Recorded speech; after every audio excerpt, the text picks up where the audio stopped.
Okay, so we start now, and up to the other people come. Let us start with the doubts. If you have any doubt, then ask. Sir Yes. Sir जो single slit में amplitude होता है वो A naught is equal to N alpha. Amplitude at the screen. Yes sir. वो तो ये होता है A naught sine alpha upon alpha. A naught sine alpha upon alpha. Sir जो ए नॉट होता है ए नॉट उसकी value okay yes. N alpha होती है ना. यस डेफिनेटली एन अल्फा नहीं, एन इंटू स्मॉल ए. स्मॉल ए हमने सपोज किया था the amplitude of secondary wavelets, जो कि स्मॉल एन नंबर थी. तो उन सबका एम्पलीट्यूड का addition is the final amplitude. Yes sir. अच्छा, और हाँ एक बात और, जनरली ये बोला जाता है कि जो इंटरफेरेंस है, in the interference the intensity of light is conserve. Conservation of energy का हम यूज करते हैं. डिफ्रैक्शन में हम जनरली कंजर्वेशन को ध्यान में नहीं रखते. ठीक, डिफ्रैक्शन में the energy of light is not conserve. ठीक, क्योंकि उसमें एक पर्टिकुलर टाइम की बात ना करके हम एक टाइम ड्यूरेशन की बात करते हैं, हम पूरी लंबी बात करते हैं. और इसलिए तुमने देखा भी आगे जाके देखोगे कि ऐसा लगता है कि एनर्जी कंजर्व नहीं है. In fact energy is always conserve. लेकिन हम मैथमेटिक्स जब डेवलप करते हैं, इसमें मैथमेटिक्स की बात करते हैं, तो एनर्जी कंजर्वेशन की बात नहीं करते. ठीक, बहुत बार ऐसा लगेगा कि एनर्जी कंजर्व नहीं है. ठीक, but because the final result is appropriate with the observations, इसलिए हम इस मैथमेटिक्स का यूज कर रहे हैं, इस मॉडल का यूज कर रहे हैं. ठीक, अच्छा, प्रीवियस क्लासेस में हमने single slit and double slit इन दोनों की बात की थी.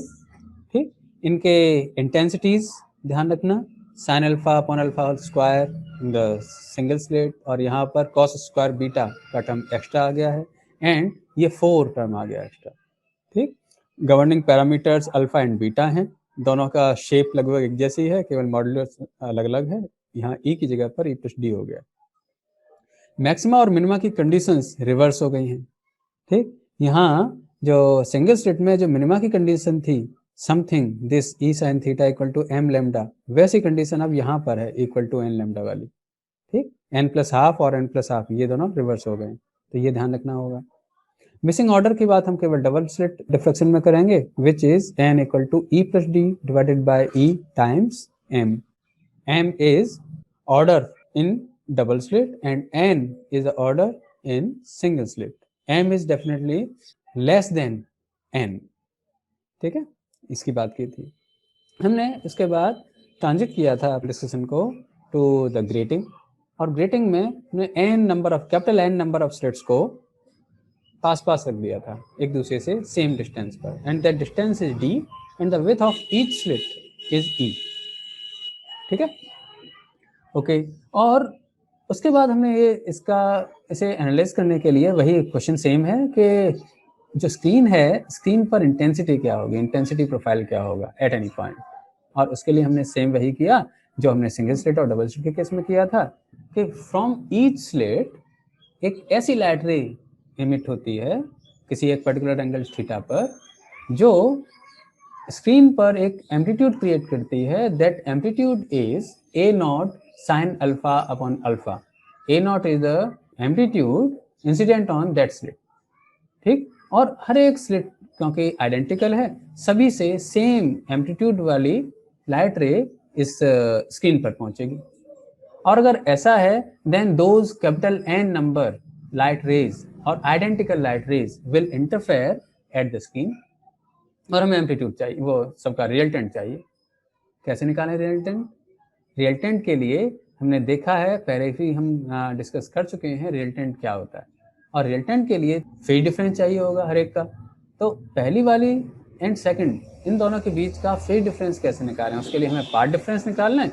Part difference multiply by 2 pi by lambda, और पार्ट डिफरेंस हम ऑलरेडी निकाल चुके हैं. If this angle is theta, then the path difference between first two light rays is the distance between this point to this point multiplied by sin theta, and distance from the center of first slit to the center of second slit is d plus half E plus half E, E plus D.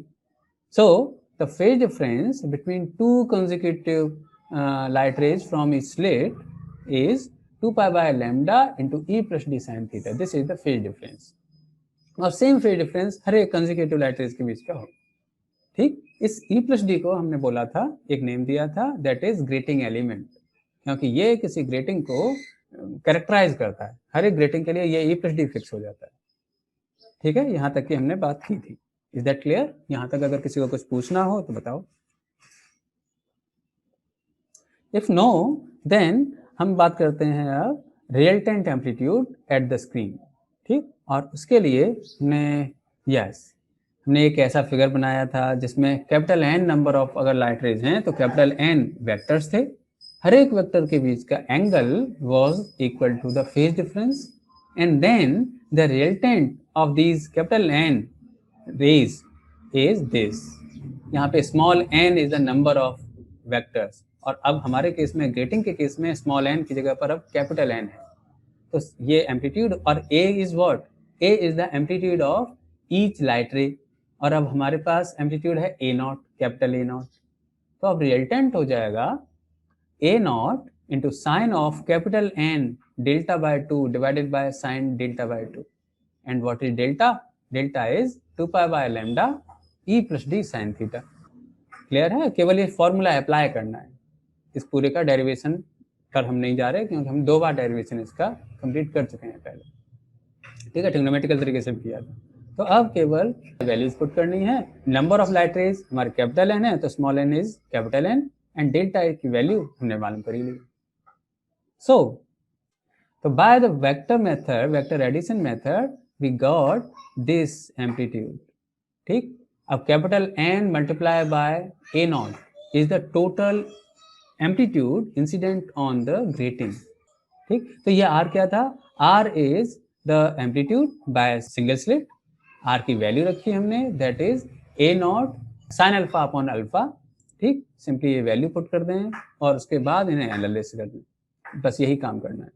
अब delta की value हमने put की. अच्छा, delta को हमने double slit के case में 2 beta भी रखा था, where beta is pi by lambda E plus D sine theta. तो अगर वो बीटा भी पुट कर दें तो ये एक्सप्रेशन थोड़ा आसान हो जाएगा. सिंपली 2 बीटा पुट किया तो ये एक्सप्रेशन बन गया R into sine N beta upon sine beta, where R is A naught sine alpha upon alpha. ठीक है, so this is the amplitude at the screen due to a grating. ठीक है, ये वाले एक्सप्रेशन आ सकता है आराम से, केवल वैल्यूज पुट करनी है. ठीक है ना? ये कोई प्रॉब्लम तो नहीं? No sir. ओके, तो ठीक है, इसके बाद आगे चलते हैं. अल्फा एंड बीटा की वैल्यू हमें पता है, दीज आर द वैल्यू, जिन्हें हमें ऐसा याद रखना. अच्छा, then intensity at the screen is the square of this amplitude, and that is A naught square which is I not sine square alpha upon alpha square multiply by sine square N beta upon sine square beta. ठीक, ये तो capital N number of slits थी तब intensity इतनी आई, और इससे पहले हमने 2 स्लिट्स के लिए भी इंटेंसिटी फाइंड की है. ठीक, जब कैपिटल एन इक्वल टू 2 हो तो डबल स्लिट के लिए इंटेंसिटी वाला फॉर्मूला आ जाना चाहिए. तो क्या वैसा आएगा? इसे जरा पुट करके देखें. एन इक्वल टू 2 पर तो कैपिटल एन इज 2, तो sine 2 beta upon sine beta, and this will become 2 sine beta cos beta. Formula put किया, साइन बीटा से sine beta cancel, and this will comes to be I equal to 4 I not sine square alpha upon alpha square into cos square beta. ये तो वही formula. ठीक, इसका मतलब we are at the right track. Capital N number of slits के लिए formula है हमारे पास, डबल स्लिट का फॉर्मूला यहीं से डिराइव हो सकता है, and that comes to be true. ठीक है, एनी प्रॉब्लम? अच्छा, we had a talk about the consistency of the formula for intensity by the grating, right? And in this expression the first term is representing the single slit, okay, and the another term, this cos square beta, was due to the second slit, double slit, and this is due to a grating. Okay, sin n beta upon sin beta whole square is due to a grating. Is that clear? Prakhar? Yes, sir. Okay. So next, we can find the intensity distribution at the screen due to this grating. And the expression for intensity at the screen was this. According to theta, alpha and beta are given by these two things. The first term is due to single slit and the second term is due to the grating. So, if you want to find the intensity distribution due to grating, then you will have to concentrate on the second term. And the parameter is beta there. हाँ, तो जैसे हमने double slit में किया था intensity distribution के लिए D I over D beta find किया था, in the same way here also we will find D I over D beta keeping alpha constant. ठीक, अल्फा कांस्टेंट रहते हुए भी बीटा चेंज हो सकता है बाय चेंजिंग डी और ग्रेटिंग एलिमेंट। ठीक है, तो D I over D beta find करते हैं। अच्छा, और उससे पहले भी हमें ये मालूम कर सकते हैं कि इंटेंसिटी मैक्सिमम और मिनिमम कहाँ कहाँ होगी। ठीक, या तो सिंपली इसका डेरिवेशन कर लें। ठीक, डेरिवेशन करने पर हमें टर्म्स मिलेंगी जिनमें साइन बीटा इक्वल टू 0 हो सकता है या sine N beta equal to 0 हो सकता है। तो देखो, अगर ये लोअर टर्म साइन बीटा इसकी वैल्यू मिनिमम हो जाए, sine beta if it is sine beta is 0, then what will be the intensity? Intensity will be maximum. ठीक, तो साइन बीटा की वैल्यू जब मिनिमम होती है then intensity is maximum and that is possible if beta is equal to N पाई। तो अगर beta N pi हो जाए, N is any real number plus minus N pi हो जाए, then will get the maximum intensity. ठीक, और उस समय बीटा की वैल्यू अगर ये पुट कर दें then will get the condition E plus d sin theta equal to plus minus n lambda. So this is the condition for maxima. और ऐसी ही कंडीशन आई थी हमारी डबल स्लिट के केस में भी। ठीक है, अच्छा, अब अगर इंटेंसिटी फाइंड करना चाहें इस मैक्सिमा पर इंटेंसिटी कितनी होगी, तो सिंपली बीटा को एन पाई रख दें यहाँ पे इंटेंसिटी के केस में। ठीक, और उस केस में sine N beta upon sine beta क्या होता है? तो ऐसा लगता है डायरेक्टली वैल्यू रखेंगे तो ये साइन 0 अपॉन साइन 0 हो जाएगा and that should be undefined number। ठीक, तो उसके लिए हम एल हॉस्पिटल रूल के थ्रू हम फाइंड करते हैं what is the value of sine N beta upon sine beta, and this will be equal to N cos N beta upon cos beta, और वो आ जाएगा कैपिटल एन। तो ये वाला second term is capital N for each maxima, और ये sine alpha upon sine alpha तो जैसा था वैसे ही रखा है। तो क्योंकि इन सारी मैक्सिमाज के लिए इंटेंसिटी के लिए ये वाला टर्म सेम आता है, तो इन सब को हम बोलते हैं principal maxima. So we get a number of principal maximas, जो कि डबल स्लिट और उनके केस में केवल एक थी और बाकी को हमने सेकेंडरी मैक्सिमा बोला था। यहाँ पर we get a number of principal maximas. ठीक, अब बस होगा ये कि जब ये n की वैल्यू जब 0 होगी, n की वैल्यू जब 0 होगी then we'll get a 0th order principal maxima, और जब n की वैल्यू बढ़ती जाएगी then order of principal maxima भी इंक्रीज होते जाएंगे। ठीक है, नेक्स्ट हम देखते हैं कि ये इंटेंसिटी है। अच्छा, अब मिनिमा की बात करें, मिनिमम इंटेंसिटी कब होगी? Minimum intensity will be when sine capital N beta is equal to 0 but sine beta should not be 0।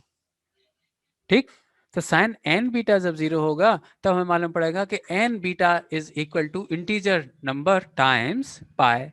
ये जो इंटीजर नंबर है इस इंटीजर नंबर से डिफरेंट होना चाहिए। ठीक, क्योंकि अगर ये सेम ही हो गए तो फिर हम डिस्टिंग्विश नहीं कर पाएंगे, तो इसे हमने एम से रिप्रेजेंट किया है, पहले वाले को हमने एन से रिप्रेजेंट किया था। तो N beta capital N times beta is equal to M pi, again M is a real number but different then small N. ठीक है, and then we get the condition N E plus D sine theta equal to plus minus M lambda. यहाँ केवल capital N का multiply हो गया और कुछ नहीं। तो ये कंडीशन है प्रिंसिपल मैक्सिमा की, and this is the condition for minima. अच्छा, एक बात और देखो, ये स्मॉल एम अगर 0 हो तो क्या होगा? तब तो यही वाली प्रिंसिपल मैक्सिमा वाली कंडीशन आ जाएगी। Means M equal to 0 gives you the principal maxima not the minima. Means minima की कंडीशन के लिए स्मॉल एम 0 नहीं हो सकता। फर्दर अगर स्मॉल m की वैल्यू कैपिटल N हो जाए तो n से n कैंसिल हो जाएगा और प्रिंसिपल मैक्सिमा की कंडीशन आ जाएगी, तो वो अगेन प्रिंसिपल मैक्सिमा प्रोवाइड कराने लगेगा, मिनिमा की कंडीशन तो नहीं होगी। So m can be any value except 0, capital N, 2 capital N, 3 capital N और small n times capital N। Is that clear? ये बात सही है हर्ष? Yes sir. क्लियर है ना? अच्छा, तो सर आगे एक हम बार ये ध्यान वाला रिपीट कर दोगे जो भी अपन क्या अच्छा देखो हमने क्या किया प्लीज था, रिपीट। ठीक है ठीक है। देखो प्रिंसिपल मैक्सिमा के लिए हमने कंडीशन फाइंड की थी साइन बीटा इक्वल टू 0 के थ्रू, और बीटा के लिए हमने कंडीशन निकाली थी e plus D sine theta equal to N lambda, N is any integer number. तो जब भी ये कंडीशन फॉलो हो रही होगी हमें एक मैक्सिमा मिलेगा, ठीक, जैसे हमने प्रिंसिपल मैक्सिमा बोला, ठीक। और उन सारे प्रिंसिपल मैक्सिमास के लिए ये जो सेकंड टर्म है जिसका मल्टीप्लाई हो रहा है किसी कांस्टेंट से, उसकी वैल्यू सेम है, ठीक। इसीलिए हमने इन सबको सेम नेम से कॉल किया और वो नेम था प्रिंसिपल मैक्सिमा जहाँ इंटेंसिटी मैक्सिमम है। अगेन हमने मिनिमा की कंडीशन फाइंड करने की कोशिश की और उसके लिए अपर टर्म, हाँ, वो sine N beta capital N beta उसे 0 रखा, और उससे हमें मालूम पड़ा कि कंडीशन है for minima is capital N times E plus D sine theta equal to M lambda. M different होना चाहिए, ठीक। तो कैपिटल एन जब तक है तब तक तो वो कंडीशन मिनिमा की है, अदरवाइज मैक्सिमा की है। उसके बाद हम आर्ग्यू ये करते हैं कि अगर स्मॉल m की वैल्यू 0 रख दी तो स्मॉल m की वैल्यू अगर हम 0 पुट कर दें then we get the condition for maxima, ठीक, क्योंकि उस समय इस n की तो कोई वैल्यू नहीं होगी, e plus D sine theta equal to 0 हो जाएगा, ठीक, और वो हो सकता है प्रिंसिपल मैक्सिमा में। तो m इक्वल टू 0 तो प्रिंसिपल मैक्सिमा की कंडीशन है, नॉट ऑफ द मिनिमा। ठीक ऐसे ही अगर स्मॉल m की जगह पर कैपिटल N पुट कर दिया जाए या ट्वाइस ऑफ कैपिटल N या n small n times capital N put कर दिया जाए, देन कैपिटल N और कैपिटल N कैंसिल हो जाएंगे और कंडीशन आ जाएगी प्रिंसिपल मैक्सिमा की। तो मिनिमा रिप्रेजेंट करने के लिए the condition should be this where small m can not be equal to 0 और small n times capital N, ठीक है। तो स्मॉल m की वैल्यू जब 0 थी तब प्रिंसिपल मैक्सिमा फाइंड हो रही थी, और जैसी 1 हुई 2 हुई 3 हुई, कैपिटल N माइनस 2 हुआ तब भी मिनिमा मिला, कैपिटल N माइनस 1 हुआ तब भी मिनिमा मिला, और जैसे ही अगली बार कैपिटल N हो गया उसकी वैल्यू अगेन मैक्सिमा मिल गई। तो 0 पर हमें मैक्सिमा मिली है, कैपिटल N पर भी मैक्सिमा मिली है, और उसके बीच में जितनी भी वैल्यूज हैं स्मॉल m की उन सब पर हमें मिनिमा मिलती गई है, ठीक है। जैसे कैपिटल N के बाद अगला वाले वैल्यू आएगी कैपिटल N प्लस 1 आएगा, कैपिटल N प्लस 2 आएगा, ठीक, और उसके बाद 2n माइनस 1 तक जितनी भी वैल्यूज होंगी उन सब पर हमें मिनिमा मिलेगा, और जैसे 2n हुई स्मॉल n की वैल्यू तो हमें फिर से मैक्सिमा मिल जाएगा, ठीक है ना? अब क्लियर है? Yes sir. अच्छा, इसका मतलब एक और है कि दो मैक्सिमा, दो प्रिंसिपल मैक्सिमाज के बीच में हमें जो मिनिमाज मिलने वाली हैं वो कैपिटल N माइनस 1 मिलने वाली हैं, ठीक। 1 पे मिनिमा, 2 पे मिनिमा, 3 पर भी मिनिमा, यहाँ पर भी मिनिमा मिली, स्मॉल कैपिटल N माइनस 1 पर भी मिनिमा मिली, और उसके बाद जाके हमें मैक्सिमा मिला, वो प्रिंसिपल मैक्सिमा। तो दो प्रिंसिपल मैक्सिमाज के बीच में we get capital N minus 1 minima, ठीक है। तो किसी को कुछ पूछना है इस बात पे कुछ आर्ग्यू करना है कि दो प्रिंसिपल मैक्सिमा के बीच में हमें कैपिटल N माइनस 1 मिनिमा मिलती है, इस पे कुछ कंफ्यूजन हो सकता है, होना चाहिए, एक कंफ्यूजन आना चाहिए। आर्यन, यस भूमिका, सर। यस, हाँ हाँ बताओ, कोई कोई क्वेश्चन, एक क्वेश्चन बनना चाहिए इस पर, एक ऑब्वियस क्वेश्चन बनना चाहिए, अगर तुम्हें मिनिमा और मैक्सिमा क्लियर हैं तो। सर एक बार वो लाइन बोलना जो आपने बोली। ओके, तो मैंने बोला कि जब m small m equal to 0 होता है we get a principal maxima, m equal to 1 होता है तब we get minima, m equal to 2 पर we get minima, m equal to 3 पर we get minima, m equal to n minus 1 पर we get minima, but small m equal to capital N पर we get principal maxima. So between two principal maximas we get capital N minus 1 minima. So any question on this statement? Between two principal maximas we get capital N minus 1 मिनिमास। मैं बताता हूँ, एक confusion ये होना चाहिए था, हुआ नहीं, अच्छी बात है, वैसे अच्छी बात नहीं है। एक क्वेश्चन ये होना चाहिए था कि मिनिमास मिलती जा रही है, मैक्सिमा मिल नहीं रही है, ऐसा कैसे हो सकता है? एक मैक्सिमा और दूसरी मैक्सिमा के बीच में एक मिनिमा होना ही पड़ेगा, अदरवाइज दो मैक्सिमा बन ही नहीं सकती। इसी तरह से दो मिनिमास के बीच में एक मैक्सिमा को आना ही पड़ेगा, अदरवाइज मिनिमा नहीं बन सकती। Because minima is what? Minima is the lowest number, lowest value from its left hand side और राइट हैंड साइड। तो अगर एक मिनिमा के लेफ्ट हैंड साइड पर वैल्यू उस मिनिमा से ज़्यादा है इंटेंसिटी की, उसके लेफ्ट वाली जो मिनिमा थी उसके राइट में वैल्यू इंटेंसिटी की ज़्यादा है, तो बीच में तो मैक्सिमा आ गई ना। तो दो मिनिमा के बीच में एक मैक्सिमा तो होनी चाहिए थी, but that maxima is not a principal maxima. Those maximas are known as the secondary maximas. ठीक है, तो दो प्रिंसिपल मैक्सिमा के बीच में we get capital N minus 1 minimas, and between two minimas we get a secondary maxima. और secondary maxima हुई कितनी फिर? हमारे पास तो मिनिमा थी कैपिटल N माइनस 1, और उसके लेफ्ट और राइट में, उन सारी मिनिमास के लेफ्ट और राइट में एक एक प्रिंसिपल मैक्सिमा थी, उनके बीच में एक एक सेकेंडरी मैक्सिमा थी। तो what is the number of दो सेकेंडरी मैक्सिमास? ट्राई करोगे? N-3। N-3। कोई और भी ट्राई करो। Sir N N-2। Yes yes, -1 एक और कम हो जाएगा। दो लाइनों के बीच में स्पेस है 1 का, एक स्पेस है। तीन लाइनों के बीच में स्पेस कितने हैं? 2। चार लाइनों के बीच में स्पेस कितने हैं? 3। तो कैपिटल N-1 पोजीशंस के बीच में कितनी पोजीशंस हैं? Capital N-2। So we get capital N-2 secondary maximas between two principal maximas. ठीक है, तो ये स्टेटमेंट याद रखना, ये वाली स्लाइड याद रखना। ठीक, we get principal maximas for these conditions, we get minimas for these conditions, and between two principal maximas there are capital N minus 1 minimas and capital N minus 2 maximas, secondary maximas। ठीक है, लेकिन condition तो हमने केवल principal maxima और minima की find की है। ठीक, तो सेकेंडरी मैक्सिमा की कंडीशन कैसे निकालें? तो उसके लिए हमने स्लाइड से पहले ही बात की थी, DI/D बीटा फाइंड करके देखते हैं। ठीक, बाय चांस यहाँ से डायरेक्टली आ गई ये दोनों कंडीशंस, लेकिन DI/D बीटा करके देखें अगर, तो उससे हमें सेकेंडरी मैक्सिमा की भी कंडीशन मिल जाएगी, दोनों मिल जाएंगी। तो अगर ये सब कुछ क्लियर हो तो आगे बढ़ें। यस। ओके, तो आगे देखते हैं, वही DI/D बीटा फाइंड करते हैं। DI/D बीटा निकाला तो ये वैल्यू आई, जिसमें sine N beta equal to 0 तो कंडीशन है मिनिमा की।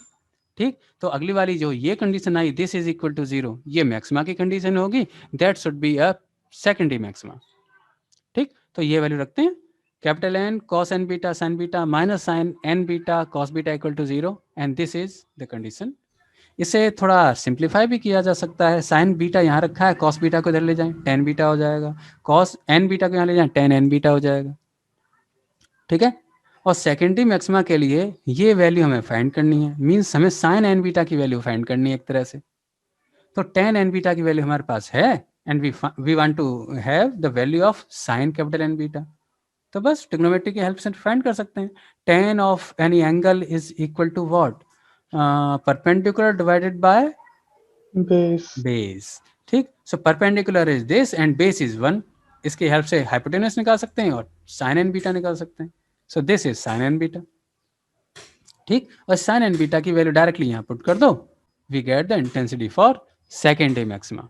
ठीक, तो बस सेकेंडरी मैक्सिमा के लिए sine square N beta upon sine square beta find किया, this is this value.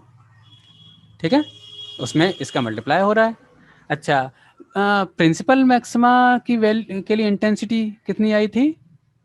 Principal maxima के लिए ये वाली वैल्यू कैपिटल N थी, ये वाली वैल्यू, ऐसा ही है ना? मैं भूला नहीं हूं तो, अगर तुमने नोट किया हो तो, the intensity at the secondary maxima is this thing multiply by this whole, and intensity at the principal maxima is equal to N capital N square multiply by this thing. जब दोनों का ratio लेंगे तो ये वाले constant number तो गायब हो जाएंगे, कैंसिल हो जाएंगे, और यहाँ बचेगा सेकेंडरी मैक्सिमा वाला ये divided by capital N square, और जिससे कि ये रेशो आएगा ये वाला 1/√n square sine square beta plus cos square beta. ठीक है सर di/dp को सर 0 क्यों लिखा है? हाँ, मैक्सिमा या मिनिमा के लिए जो डेरिवेटिव होता है किसी फंक्शन का उसे हम 0 रखते हैं, क्योंकि वहां पर उस मैक्सिमा या मिनिमा पर slope of that function is 0 always. ऐसा ही तो था टूल मैक्सिमा मिनिमा जब Yes, तुमने sir. 10+2 में पढ़े थे, तो किसी भी फंक्शन की मैक्सिमा मिनिमा निकालने के लिए हम उसका डेरिवेटिव, फर्स्ट डेरिवेटिव को 0 रखते हैं, और सेकंड डेरिवेटिव की वैल्यू अगर पॉजिटिव हो तो मिनिमा होता है, और प्लस हो वो नेगेटिव हो तो मैक्सिमा होता है। ऐसा कुछ हुआ करता था, इसलिए हमने di/d बीटा को 0 रखा। ठीक, मैक्सिमा है ये, इस बात का अंदाजा इस बात से लगाया कि साइन एन बीटा 0 है, वो तो कंडीशन मिनिमा की पहले से मालूम कर चुके हैं, तो डेफिनेटली अगली वाली कंडीशन मैक्सिमा की ही होगी। ठीक, क्योंकि साइन एन बीटा 0 तो नहीं है यहाँ पे, साइन एन बीटा 0 होता तो ही मिनिमा होता, अदरवाइज नहीं। ठीक, तो ये मैक्सिमा ही है और कुछ नहीं। ठीक है, उसके बाद हमने क्या किया, साइन एन बीटा की वैल्यू इस एक्सप्रेशन में पुट की और सेकेंडरी मैक्सिमा की इंटेंसिटी नोट की। इसी तरह से प्रिंसिपल मैक्सिमा की इंटेंसिटी भी नोट की, और प्रिंसिपल मैक्सिमा के लिए ये अगली वाली जो ये वाली टर्म थी sine N beta upon sine beta, इसकी वैल्यू कैपिटल एन थी। बस अब फिर दोनों का रेशो निकाल के देखा। ठीक, तो हमने क्या किया है, केवल सेकेंडरी मैक्सिमा और प्रिंसिपल मैक्सिमा की इंटेंसिटीज का रेशो फाइंड किया है, वो इतना आया है। और यहाँ में अगेन एक नई बात मालूम पड़ी हुई है, कैपिटल एन डिनोमिनेटर में है, अपॉन में है। कैपिटल एन जितना ज़्यादा होगा ये इन दोनों का रेशो उतना ही कम होगा, और रेशो कम होगा इसका मतलब ये हुआ सेकेंडरी मैक्सिमा की वैल्यू सेकेंडरी मैक्सिमा पर इंटेंसिटी प्रिंसिपल मैक्सिमा पर इंटेंसिटी से बहुत कम होगी अगर ये रेशो बहुत कम हुआ, and this will happen for a very large capital N. ठीक है, ये बात क्लियर है जो मैंने बोली अभी। For a very large number of slits on the grating, we get a very less intensity on the secondary maxima when it is compared with the intensity at principal maxima. ठीक है, जरा मैंने बोला उसे दोबारा से सोचो, मैंने क्या बोला और फिर बताओ, क्लियर है? रॉयल? यस सर, क्लियर है। दोबारा बोलना। हाँ, तो देखो मैंने ये बोला कि यहाँ पर intensity at secondary maxima and intensity at principal maxima, इनका ratio is very less for a very large capital N. ठीक, means at very large capital N the secondary maxima will be very very dull when it is compare to the principal maxima, क्योंकि तभी तो ratio कम होने का मतलब यही है कि ऊपर वाली नंबर कम है, नीचे वाला ये नंबर ज्यादा है।